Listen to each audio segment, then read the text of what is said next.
Então, nosso tema agora de manhã é a vocação missionária do cristão, como vocês receberam uma cópia do estudo. E eu vou seguir exatamente esse roteiro, tá? Esse tema é muito amplo e esse poderia ser um tema para uma conferência inteira ou para um semestre inteiro de estudos na escola bíblica. Então eu tive um pouco de dificuldade para afunilar o assunto e o que eu consegui foi isso tudo ainda, afunilar o máximo possível, porque eu sempre lembrava que mas tem que falar isso, mas tem que falar aquilo. Então vamos lá. Vamos começar lendo o texto básico que está aí no texto, que está aí na apostila, Atos 1:8. Mas recebereis poder quando o Espírito Santo descer sobre vós, e sereis minhas testemunhas, tanto em Jerusalém como em toda a Judéia e Samaria e até os confins da terra.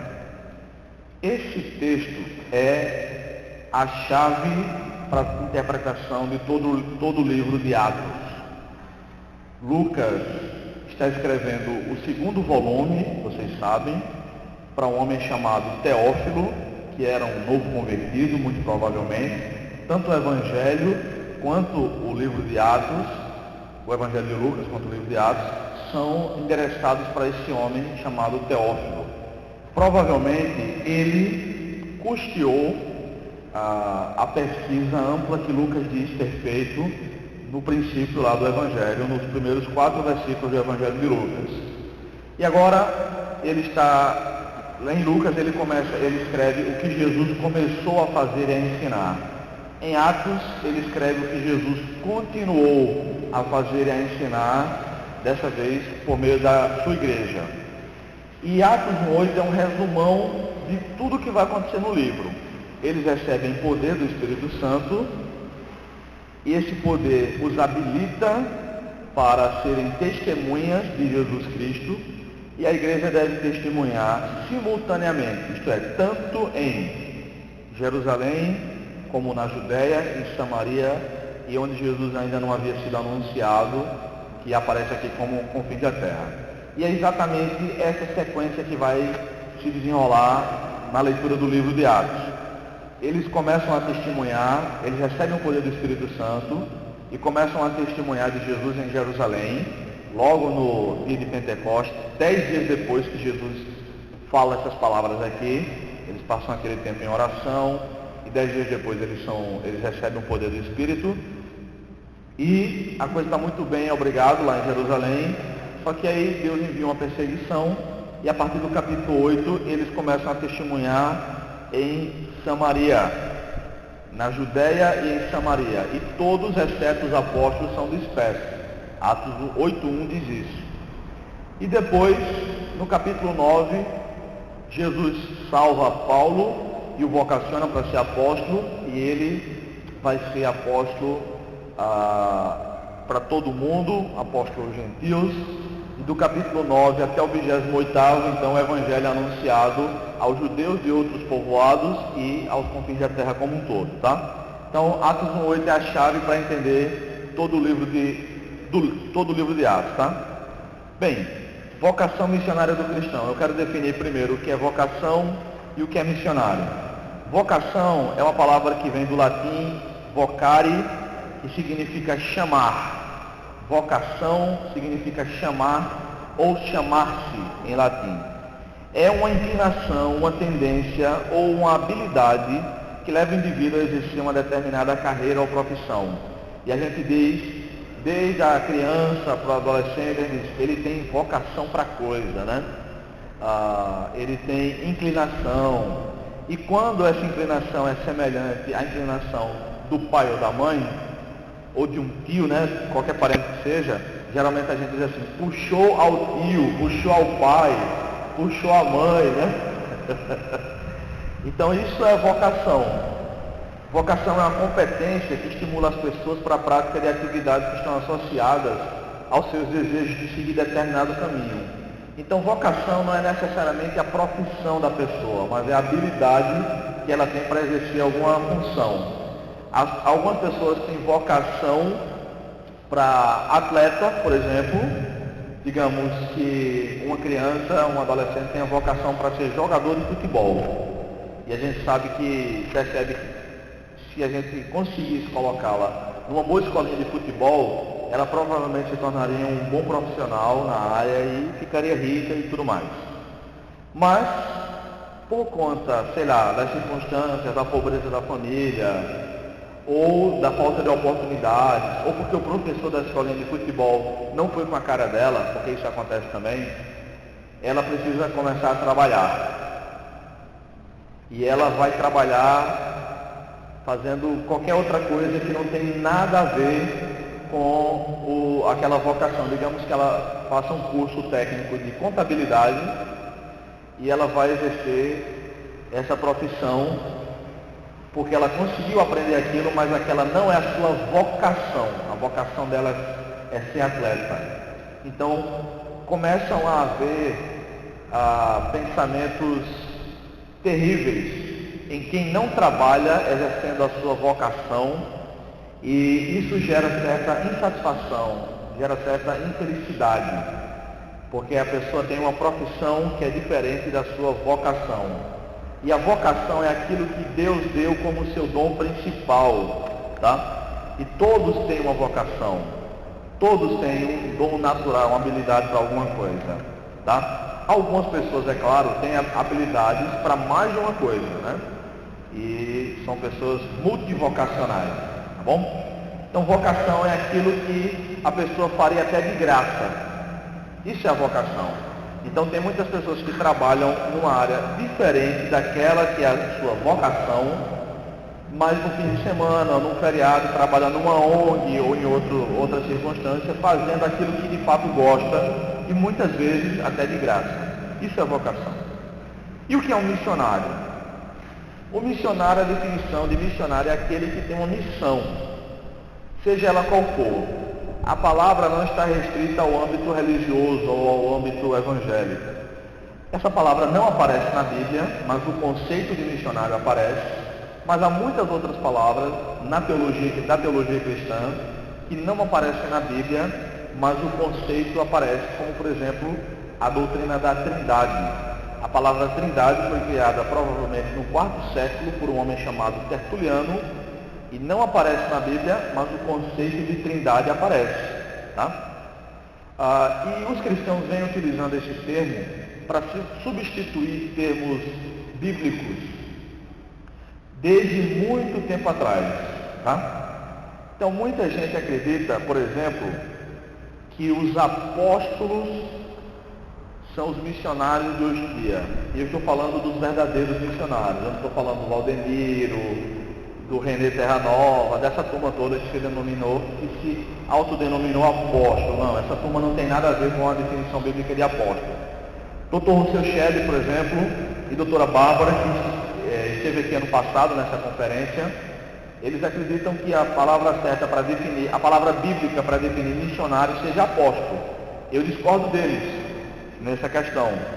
Eu vejo que a palavra bíblica para definir missionário não é apóstolo, embora os apóstolos também exerceram a função de missionário, mas a palavra bíblica seria evangelista, porque os evangelistas eram aqueles que viajavam no primeiro século, tinham o ministério itinerante de pregação do evangelho, tá? Por exemplo, Filipe, o diácono, também era evangelista, né, e sem ser apóstolo, desempenhou a função de missionário ali em Samaria, sobretudo, Atos capítulo 8. E aquelas pessoas que são constantemente recebidas nas casas dos irmãos, que eram recebidas nas casas dos irmãos do primeiro século, eram os evangelistas.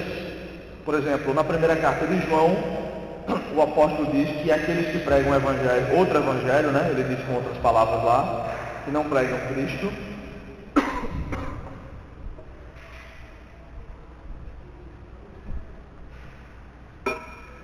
não deveriam ser recebidos em casa.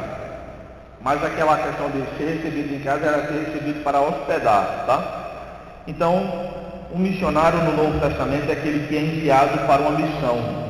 A exemplo de Paulo e seus companheiros das suas viagens missionárias, né? Barnabé, Silas, Timóteo. O termo bíblico é o do evangelista, na minha opinião. Até porque, para ser apóstolo, de acordo com o Novo Testamento, tem que preencher pelo menos 4 requisitos, que não são mais possíveis hoje em dia. Primeiro, para ser apóstolo tem que ter visto Jesus Cristo ressurreto. Então, não é possível mais ser apóstolo hoje em dia, já pela primeira exigência. Ninguém mais vê Jesus Cristo ressurreto hoje em dia. No caso de Paulo, Paulo não teve uma visão, mas diante dele Jesus fez uma aparição. É diferente. Uma visão é como se ele visse uma cena, como ele viu em outros momentos, tá? Mas Jesus apareceu para ele, é diferente, porque na aparição o Senhor conversa com ele. Saulo, Saulo, por que me persegues? Jesus fala com ele. Saulo responde, quem és tu, Senhor? Jesus responde, sou Jesus a quem tu persegues. Então a aparição se diferencia por isso. O Senhor conversa com aquele a quem ele aparece. Numa visão não, a pessoa só vê o que deve acontecer, tá? Então por isso Paulo estava habilitado para ser apóstolo. É preciso ser comissionado por Jesus ou pela igreja. Pela igreja, como no caso acima de Paulo e Barnabé, que foram enviados pela igreja, conforme Atos 13. Era necessário ter o seu ministério marcado pelo sofrimento. O Augusto Nicodemos Lopes comenta essa questão no livro dele sobre apóstolos, tá? E Paulo tinha, entre outras coisas, essa credencial também.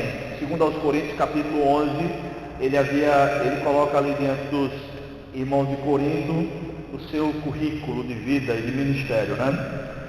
De muito sofrimento. Em quarto lugar, ter um ministério de operação de milagres. No máximo, o que esses apóstolos, supostos apóstolos de hoje em dia conseguem fazer é operar alguns milagres e de forma muito duvidosa. Muito duvidosa. Por exemplo, em nenhum lugar da Bíblia nós percebemos que, quando um aleijado era curado, ele não andava assim como quem está aprendendo a andar, como uma criança, que dá um passo meio desequilibrado e dá outro. Isso não acontece no Evangelho. Nunca. A única cura que foi realizada em 2 etapas na Bíblia é de um homem que é cego. Jesus o cura, ele diz que vê os homens semelhantes a árvores. Depois Jesus ora de novo por ele, opera o restante do milagre, aí ele vê os homens realmente.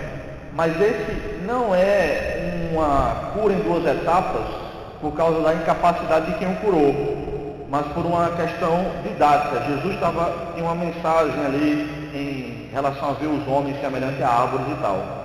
No Novo Testamento, quando um aleijado era curado, Jesus manda que ele botasse a cama, a maca nas costas e vá embora. Ou seja, alguém que está, como a gente vê na televisão, por exemplo, o R.R. Soares fazendo, dando um passo, quase caindo, não tem condições de botar a maca. Por exemplo, Atos capítulo 3, quando Pedro e João estão entrando no templo e eles curam aquele homem que está lá há 38 anos, se não me engano, não me falha a memória, e ele é aleijado de nascença. O que é que ele faz? O texto diz que ele dá um pulo e se levanta. E que ele entra no templo pulando e louvando a Deus. Ou seja, quando o milagre é de Deus, é imediato e completo.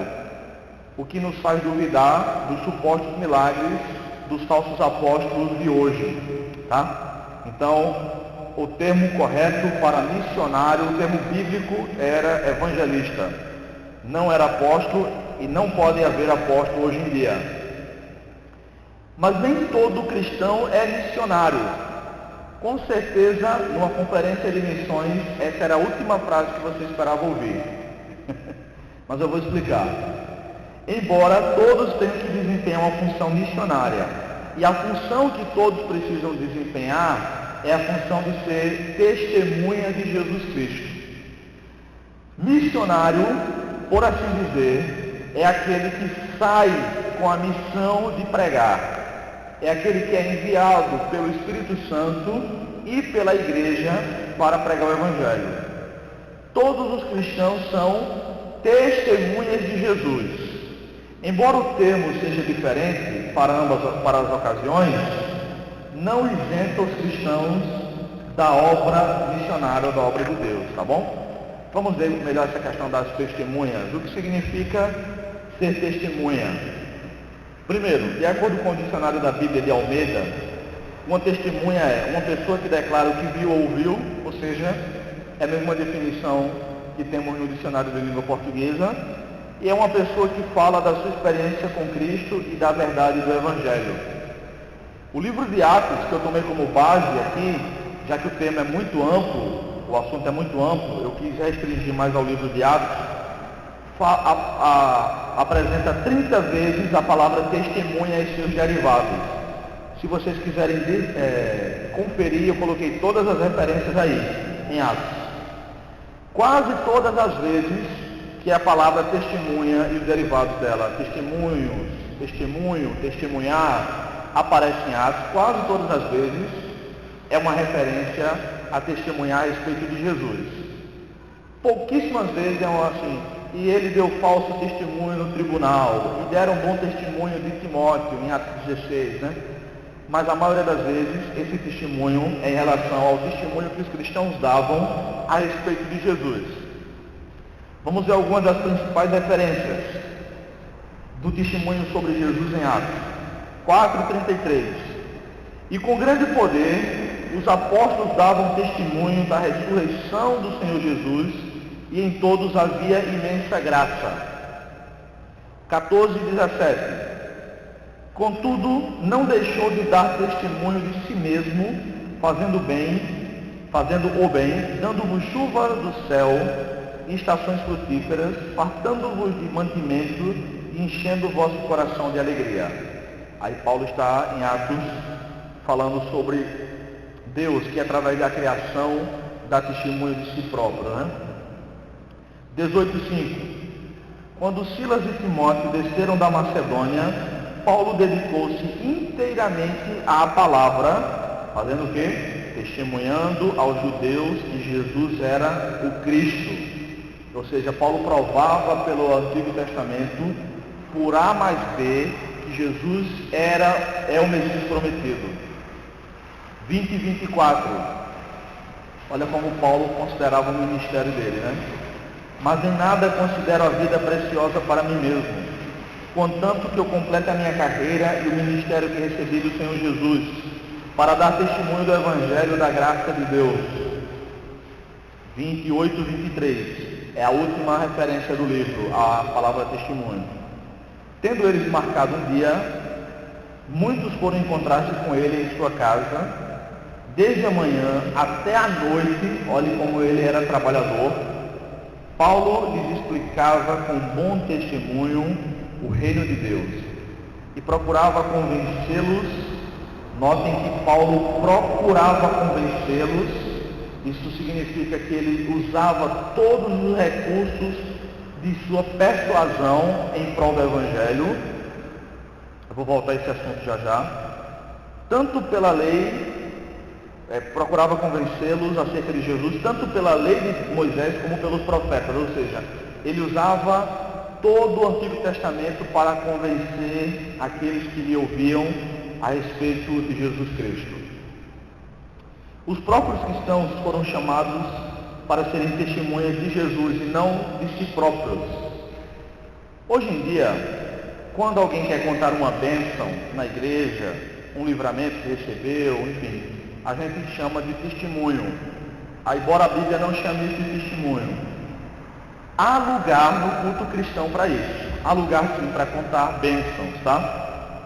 Quando Paulo volta das suas viagens missionárias, ele conta tudo o que Deus fez naquelas viagens. Então ele está relatando o que Deus fez. Mas não há lugar no culto cristão para contar testemunho de si próprio. Veja bem, o relato da conversão de Saulo aparece 3 vezes em Atos. Atos 9, nós vemos Paulo sendo convertido por Jesus ali, quando ele vê Jesus. E depois disso, duas ocasiões, Paulo dá o testemunho da sua conversão. Ele diz como foi que aconteceu esse encontro com Jesus.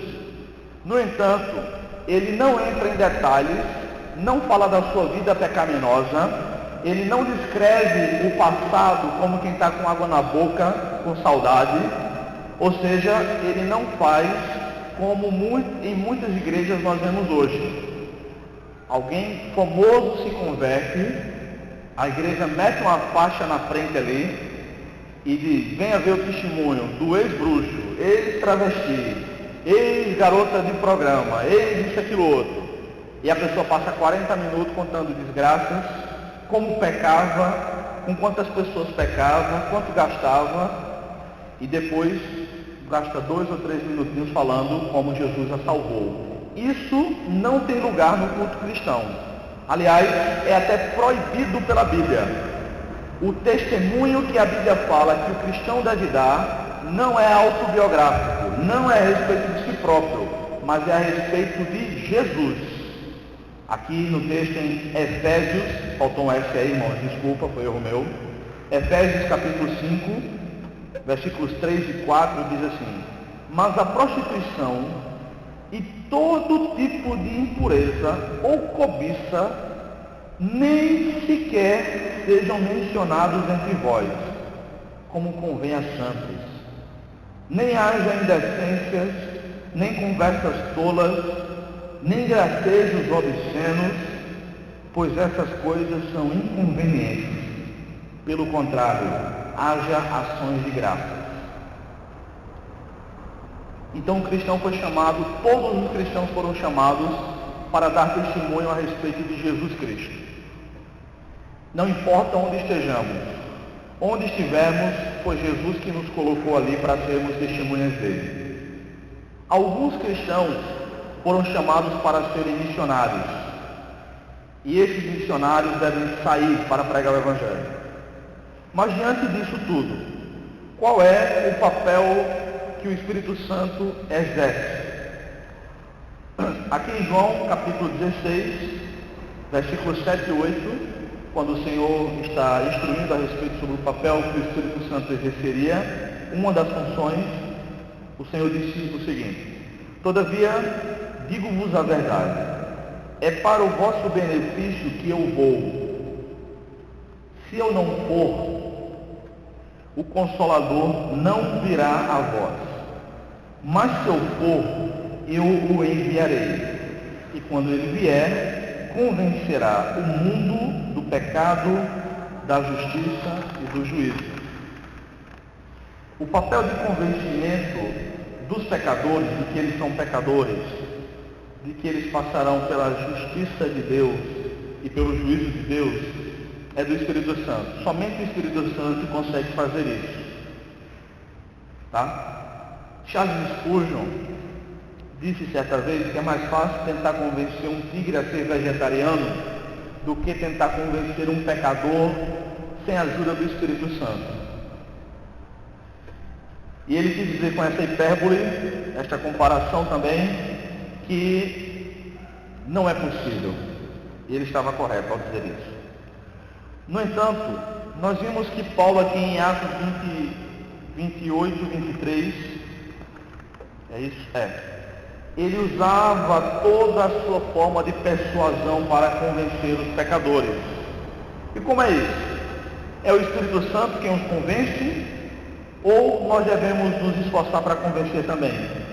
Uma coisa não anula a outra. É o Espírito quem convence. Sim, é o Espírito, mas ele o faz através da pregação do Evangelho. Em Romanos capítulo 10, nós lemos que a fé vem pelo ouvir e ouvir a palavra de Deus. E a quem Deus deu a missão de pregar a palavra? A igreja. Então a igreja deve pregar a palavra com todos os recursos que forem necessários, com todos os recursos que Deus colocou diante de nós, no intuito de convencer os pecadores. Mas quem efetivamente faz a obra de convencimento é o Espírito. Ou seja, o Espírito trabalha e deseja a nossa colaboração nisso. Tem uma parte que nos cabe nesse trabalho, e é a parte da pregação do Evangelho. O famoso teólogo inglês John Stott escreveu o seguinte, no livro O Perfil do Pregador: se disserem que não podemos levar em conta a mente humana na pregação evangelística, porque ela está obscurecida, ou seja, se nós apelarmos para a mente humana, argumentando logicamente, só posso responder que os apóstolos tinham outra opinião. Alguns dos verbos utilizados por Lucas em Atos para descrever a pregação são decididamente intelectuais, como ensinar, argumentar, discutir, confundir e provar, refutar poderosamente. Ele dá uma série de referências para que a gente confira isso aí, Algumas vezes também, como resultado dessa pregação dialética, não lemos que as pessoas se converteram, mas sim que foram persuadidas. Precisamos então seguir o modelo dos apóstolos e não ter medo de ensinar doutrina sólida às pessoas ou argumentar racionalmente com elas. É claro que elas não podem entender nem crer sem a iluminação do Espírito Santo, mas isso não significa que tenhamos liberdade de diluir o conteúdo intelectual do Evangelho.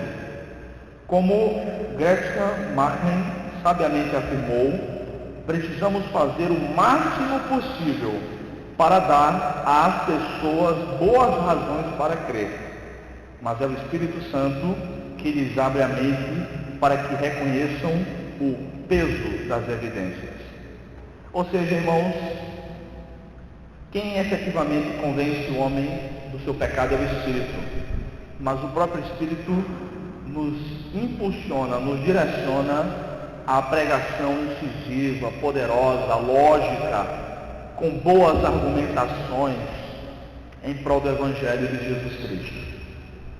E é claro que ele deu capacitações diferentes a cada um dos seus filhos, mas todos foram habilitados pelo Espírito, todos fomos habilitados pelo Espírito a ser testemunhas de Jesus.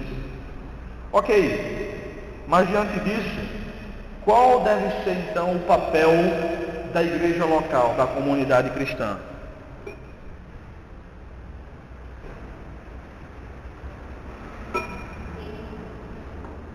Nós já vimos o que significa ser um vocacionado, um missionário. Nós já vimos a diferença entre ser um missionário e ser uma testemunha de Jesus. Todos somos testemunhas, alguns são missionários. Mas qual o papel da igreja local? Bem, vamos ver então. O texto de Atos 1:8, o texto básico, fala do testemunho a respeito de Jesus que deve acontecer de forma simultânea. O texto não diz, primeiro em Jerusalém, depois na Judéia, depois em Samaria, depois nos confins da terra. Não. O texto diz, tanto aqui como acolá. Isso implica em simultaneidade na pregação do Evangelho, no testemunho a respeito de Jesus. Então a igreja precisa dar testemunho sempre e em todos os lugares que conseguir.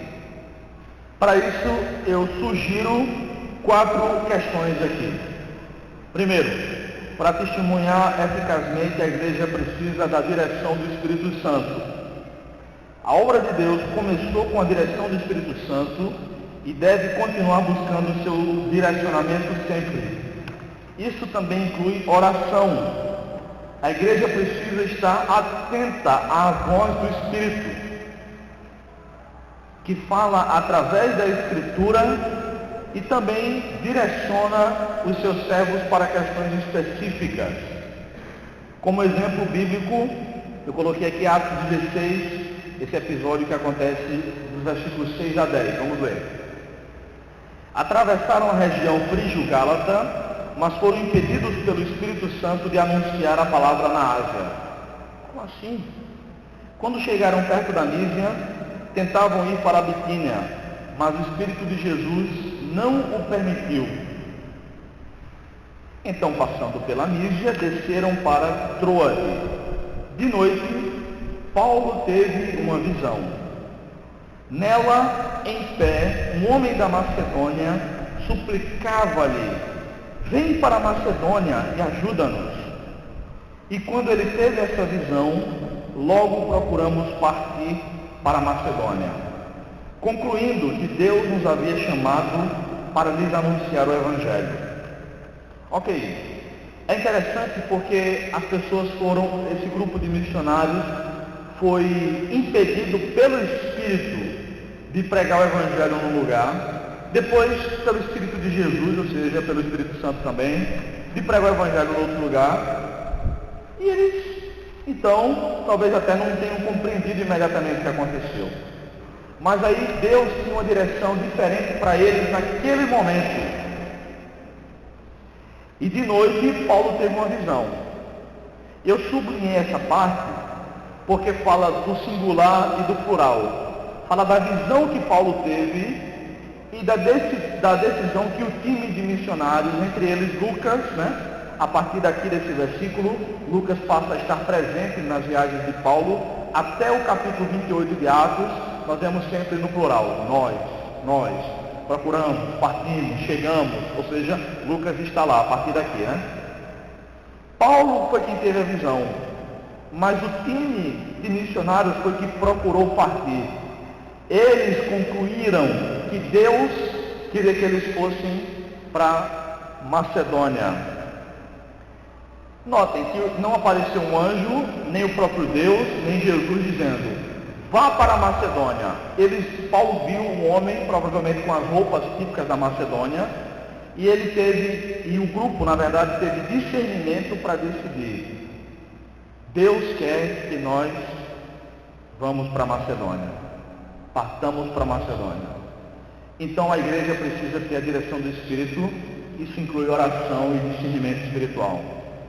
Segundo lugar, a igreja local precisa ter planejamento estratégico para testemunhar eficazmente. Eu coloquei palavras do próprio Senhor, que fala a respeito do discipulado, mas se aplica a tudo. Pois qual de vós, Lucas 14, 28 a 32, Pois qual de vós, querendo construir uma torre, não se senta primeiro para calcular as despesas, para ver se tem como acabá-la? Para não acontecer que, depois de haver posto os alicerces e não a podendo acabar, todos os que virem comecem a zombar dele, dizendo: este homem começou uma construção e não conseguiu terminá-la. Ou qual é o rei que, antes de entrar em guerra contra outro rei, não se senta primeiro para consultar se com 10.000 pode ir de encontro com aquele com 20.000? Mas, se pelo contrário, enquanto o outro ainda está longe, manda emissários e pede condições de paz. Planejamento estratégico é mais do que necessário na obra missionária. O fato de Deus estar guiando a obra não exclui a igreja de planejar estrategicamente. Os cristãos brasileiros, de forma geral, acreditam que planejar é algo contrário a ser espiritual. Os cristãos brasileiros, de forma geral, acreditam que quando eu planejo algo, Deus não está na coisa, Deus não está na obra. Bem, isso na verdade só mostra a nossa negligência, só mostra como somos incompetentes na obra de Deus. Veja só, não há ninguém que seja mais organizado do que Deus. Não há. Deus poderia ter criado lá nos dias de Gênesis, nos 6 dias da criação, todas as coisas no milionésimo de segundo. Não faltava poder para ele fazer isso. Ele poderia ter dito que haja tudo, e tudo teria passado a existir. Mas ele foi planejando e executando. No primeiro dia ele cria a luz, só no terceiro dia que ele cria o sol. Ele vai criando. Nos 3 primeiros dias ele cria o ambiente. No 4º dia ele preenche, ele cria as coisas para preencher o ambiente que ele criou no primeiro dia. No 5º dia ele cria as coisas para preencher o que ele criou no 2º dia. E no sexto dia ele cria as coisas para preencher o ambiente que ele criou no terceiro dia, encaixando tudo com harmonia, tudo com beleza, e viu Deus que era tudo muito bom. Mas os cristãos brasileiros, de forma geral, acham que planejar não é necessário, e isso, na verdade, tem demonstrado, além da nossa negligência na obra de Deus, a nossa preguiça. E preguiça, de acordo com a Bíblia, é pecado. Provérbios tem 34 versículos contra a preguiça. São 31 capítulos no livro, ou seja, dá mais de um versículo por capítulo em Provérbios, em que Deus condena a preguiça. O mais famoso é aquele, vai ter com a formiga preguiçoso, né? Claro que é um hipérbole, porque a formiga não para de trabalhar, ela não dorme, nem descansa.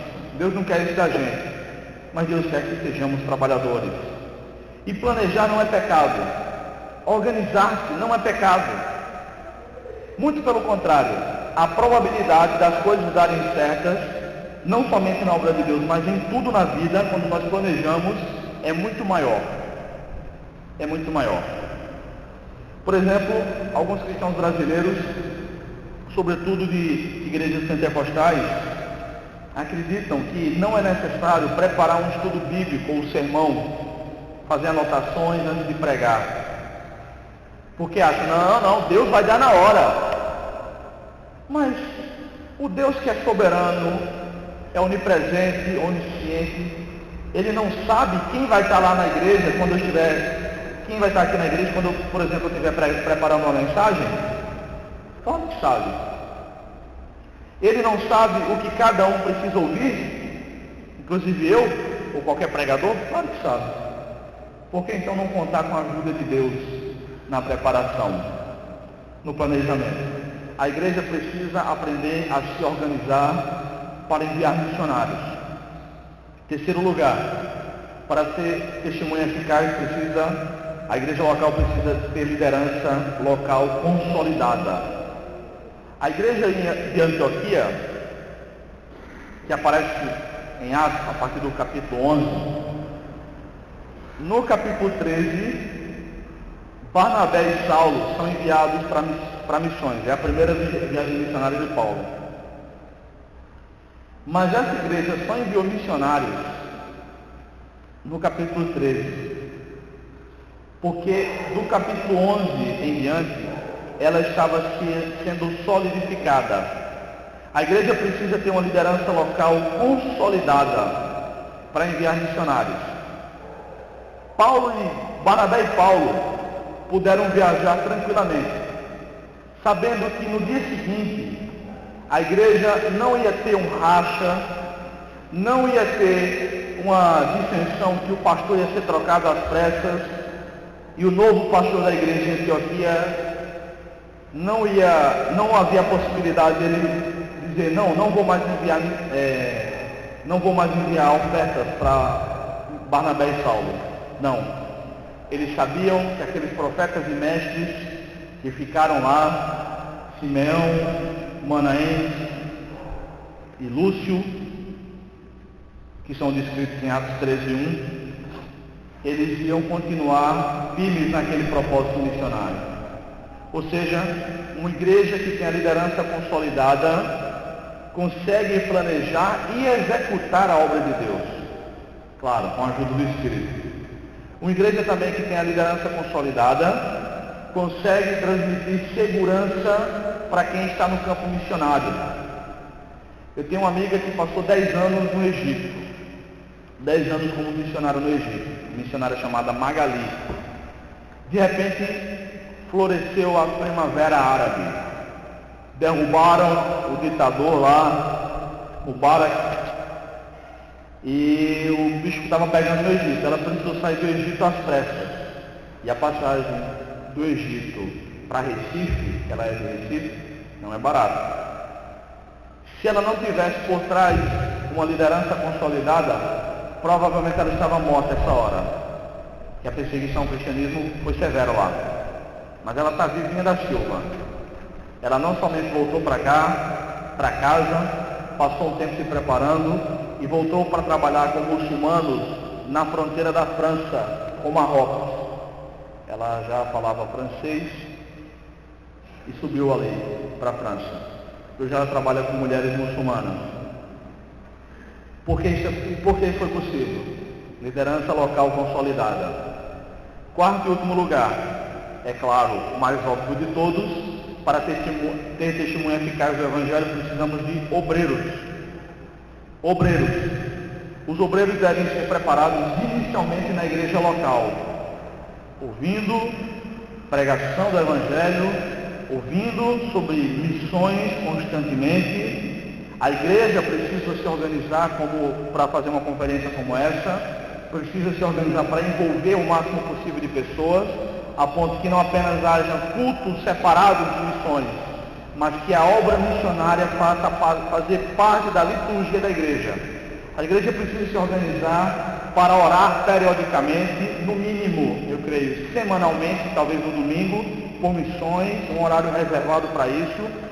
A missões não pode ser apenas um departamento da igreja, deve envolver toda a igreja a ponto de impulsionar os jovens e também os velhos na obra missionária. Não podemos desprezar nenhuma faixa etária, nem crianças, que Deus usou na Bíblia crianças, nem adolescentes, nem jovens, nem velhos.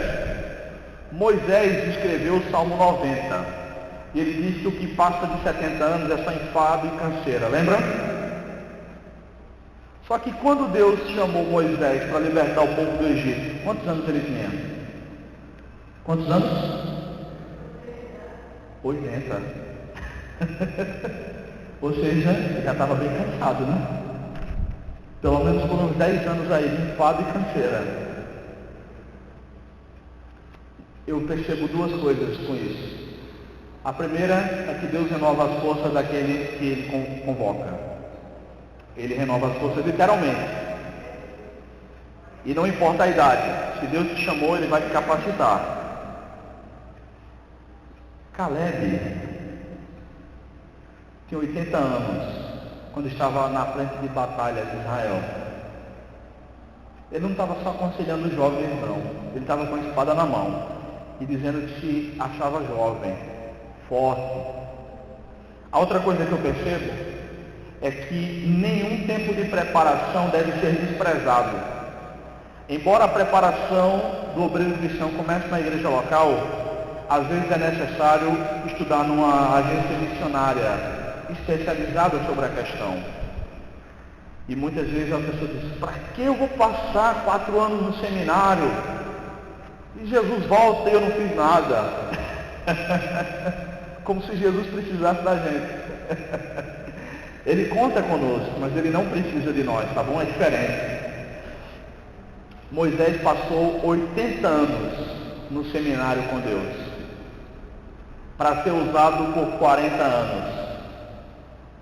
Os primeiros 40 anos Moisés passou no Egito, aprendendo sobre tudo lá no Egito. Depois 40 anos no deserto, lá longe do Egito, aprendendo a cuidar de ovelhas, aprendendo sobre Deus também. Depois de 80 anos, aí Deus diz: agora vai começar a obra na sua vida. Aí ele volta e tem que passar por tudo aquilo com o povo, enfrentar um faraó de coração duro, de mão de ferro, um povo incrédulo, 40 anos andando pelo deserto. E aí começou o ministério de Moisés. A igreja precisa de obreiros. A igreja precisa de missionários. A igreja precisa de teólogos. E aqui, irmãos, eu quero, não escrever, porque não lembrei, mas a igreja precisa compreender uma realidade que não há dicotomia entre teólogos e missionários. Biblicamente não há. Há na academia teológica uma disputa besta, onde muitos missionários e missiólogos olham para teólogos com desprezo, olham para teólogos com arrogância, e às vezes falam com arrogância também.